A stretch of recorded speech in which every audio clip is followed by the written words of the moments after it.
जमात के अकाबरीन उलमा मशाइख मुख्तलिफ़ मकातब फ़िक्र से आने वाले हमारे मुअज़्ज़ज़ मेहमानान गिरामी बिलख़ुसूस प्रिंट और इलेक्ट्रॉनिक मीडिया से ताल्लुक़ रखने वाले तमाम साथियों को अस्सलाम वालेकुम वरहमतुल्लाहि वबरकातुहू। आज चूँकि हज़ारा कौमी मास की जुमे तासीस भी है, हमारे कायद मरहूम आसफ मरक एडवोकेट साहब की बरसी भी है, एबटाबाद बोर्ड के क़याम की सालगिरह भी है और उसके साथ साथ हमारा यौम अज़्म भी है कि हमने अपने कायद के उस मिशन के ऊपर लब्बैक कहा, उनके साथ चले। हज़ारा कौमी मास की यौम तासीस भी है, हमारे कायद मरहूम आसफ मरक एडवोकेट साहब की बरसी भी है, एबटाबाद बोर्ड के क़याम की सालगिरह भी है और उसके साथ साथ हमारा यौम अज़्म भी है कि हमने अपने कायद के उस मिशन के ऊपर लब्बैक कहा, उनके साथ चले। उन्होंने हज़ारेवाल के हुकूक का जो दर्स दिया और बिलखुसूस हज़ारा में बसने वाले इन 18 कबाइल को एक कौम हज़ारेवाल का नाम दिया और अपनी जदोजहद से हमें यह सिखाया कि आपने अपनी अना, अपनी जिद, अपना सुकून, ये सब कुछ कुर्बान करना है ताकि इस हज़ारेवाल कौम की आइंदा आने वाली नस्लों का मुस्तकबिल संवर सके। हमारे कायद ने अपनी जिंदगी के अंदर कभी ये नहीं बताया या हमें ये साबित नहीं किया, उनको देख के नहीं हमें लगा कि वो बड़ी पुरतैश जिंदगी गुजार रहे हैं। कभी अपने जमात के उन अकाबरीन अपने साथियों को उनके साथ हमने पुरतैश महफिलें एंजॉय करते नहीं देखा, बल्कि हज़ारेवाल की जदोजहद के लिए जिस वक्त हम उनके शाना बशाना हुए, तो मेरा ख्याल में 7वीं जमात में पढ़ता था उस वक्त में,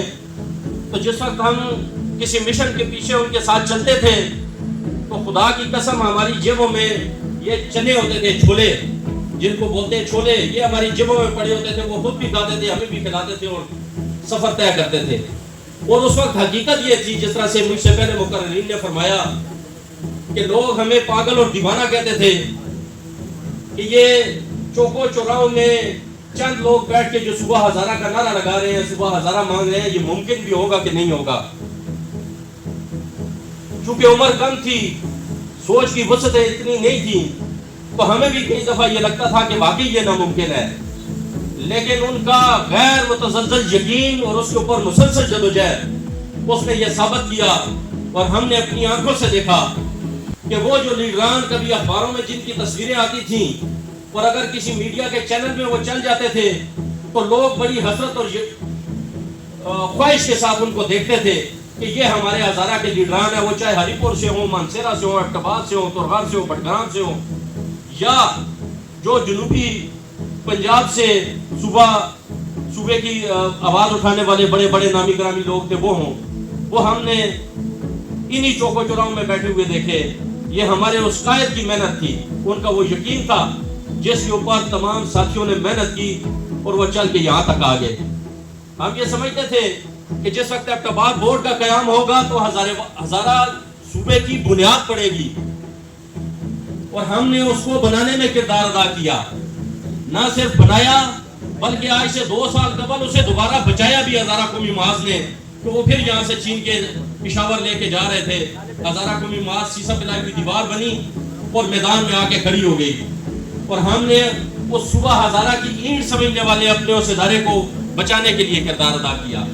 फिर क़याम की बारी आई हज़ारा इलेक्ट्रिक सप्लाई कंपनी की,